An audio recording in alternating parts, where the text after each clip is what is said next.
வணக்கம், நான் டாக்டர் மைதிலி. நாளும் நலமும் நிகழ்ச்சியில் உங்களை சந்திக்கிறதுல மகிழ்ச்சி.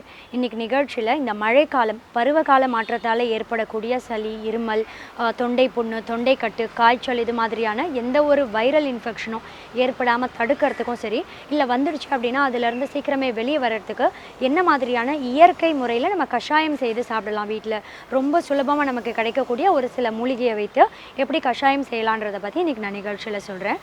முதல்ல துளசி கஷாயம். துளசி செடி அப்படின்றதோட முக்கியத்துவம் என்னன்றதை பற்றி நான் நிறைய நிகழ்ச்சியில் சொல்லிகிட்டே வரேன். துளசி செடி கண்டிப்பாக நம்ம எல்லார் வீட்லேயும் ஒவ்வொருத்தர் வீட்லேயும் இருக்க வேண்டிய ஒரு செடி. ஏன்னா இப்போ இந்த மழை காலத்தில் பார்த்திங்கன்னா டெங்கு காய்ச்சல் அப்படின்றது ரொம்ப பரவலாக பரவிட்டு இருக்கு இல்லையா. இந்த டெங்கு காய்ச்சலை ஏற்படுத்தக்கூடிய ஏடிஸ் எகிப்தி அப்படின்ற ஒரு கொசு வகை தான். மற்ற கொசு வகையை விட இது பார்க்குறதுக்கே கொஞ்சம் வித்தியாசமாக இருக்கும்.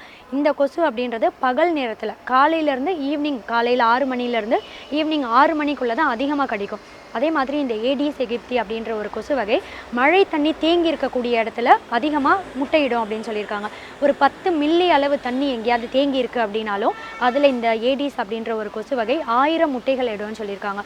நம்ம வீட்டை சுற்றி தேங்கி இருக்கக்கூடிய மழை நீரில், தூய்மையான நீரில் தான் இது முட்டையிடும். இப்போ நம்ம என்ன நினைப்போம், குழந்தைகளை சாக்கடை தண்ணியில் ஏதோ ஒரு கழிவு நீர் இருக்கக்கூடிய இடத்துல விளையாட அனுப்ப மாட்டோம் இல்லையா. ஆனால் இந்த ஏடிஸ் அப்படின்ற ஒரு கொசு வகை தூய்மையான மழை தண்ணி தேங்கி இருக்கக்கூடிய இடத்துல தான் அதிக அளவில் சேரும். அந்த இடத்துல தான் இது ப்ரீடிங் பண்ணும் அப்படின்னு சொல்லியிருக்காங்க.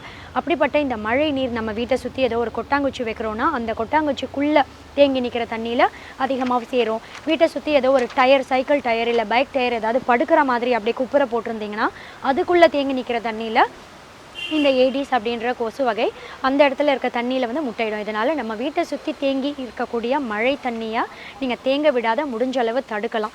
அப்படி இந்த மழை தண்ணியெல்லாம் தேங்குது இல்லையா, அப்படி இருக்கும்போது நம்ம வீட்டை சுற்றி ஒரு துளசி செடி இருந்தது அப்படின்னா மஸ்கிட்டோ ப்ரீடிங்கை இயற்கையான முறையில் கம்மி பண்ணக்கூடிய தன்மை துளசி செடியில் ரொம்ப ரொம்ப அதிக அளவில் இருக்குன்னு ஒரு ஆய்வில் சொல்லியிருக்காங்க. இதனால் எப்போவுமே நம்ம வீட்டில் துளசி செடி வைக்கிறத ஒரு பழக்கமாக கொண்டு வரணும். இந்த துளசி செடியை அந்த ஒரு 2 இலைகளை பறித்து ஒரு நாளைக்கு ஒரு 2 இல்லை 3 இலைகள் குழந்தைகளுக்கு நல்லா கழுவி சுத்தம் செய்து அப்படியே மென்னும் சாப்பிட கொடுக்கலாம். நல்ல இயற்கையான ஒரு antibiotic, anti viral, anti fungal, anti பாக்டீரியல்னு அவ்வளோ ஊட்டச்சத்துக்களும் துளசி இலைகளில் அதிக அளவில் இருக்குது.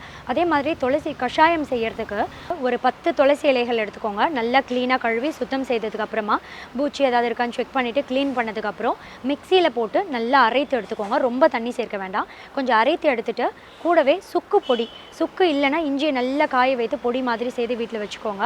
குழந்தைகள் இருக்க வீட்டில் கண்டிப்பாக சுக்கு பொடி வைத்துக்கோங்க. இந்த சுக்கு பொடி என்ன பண்ணணும், துளசியை ஒரு 10 இலை நல்லா அரைக்கிறீங்களே அதிலே சேர்த்து அரைச்சிடுங்க. சுக்கு பொடியோடு சேர்த்து இந்த துளசி இலை இந்த பேஸ்ட் என்ன பண்ணணும், 2 கிளாஸ் அளவு தண்ணியில் போடுங்க. நல்லா கொதிக்க வைங்க. கொதிக்கும் போதே ஒரே ஒரு சிட்டிகை அளவு மிளகுத்தூள் சேர்த்து இதை நல்லா கொதிக்க வைக்கணும். ஒரு 2 கிளாஸ் தண்ணின்றது கொதித்து குறைஞ்சி 1 கிளாஸ் அளவு வந்ததும் இதை வடிகட்டி கொஞ்சம் பனை வெல்லம், அப்படி இல்லைன்னா நாட்டு சக்கரை, இல்லைனா உங்களுக்கு பனங்கற்கண்டு, இது மாதிரி ஏதோ ஒன்று சேர்த்துக்கலாம் இனிப்புக்கு. ஆனால் கண்டிப்பாக வெள்ளை சக்கரை சேர்க்கக்கூடாது. இந்த கஷாயத்தை குழந்தைகளாக இருந்தால் காலையில் ஒரு 15 மில்லி, இரவு நேரத்தில் ஒரு 15 மில்லி தொடர்ந்து கொடுத்துட்டே வரும்போது எந்த ஒரு வைரல் இன்ஃபெக்ஷனும் ஏற்படாமல் தடுக்க முடியும். 4லேருந்து 5 நாட்கள் வரைக்கும் குடிச்சிங்க அப்படின்னா இந்த கஷாயத்தை கண்டிப்பாக காய்ச்சல் இருந்ததுன்னா அது சீக்கிரமே சரியாயிடும்.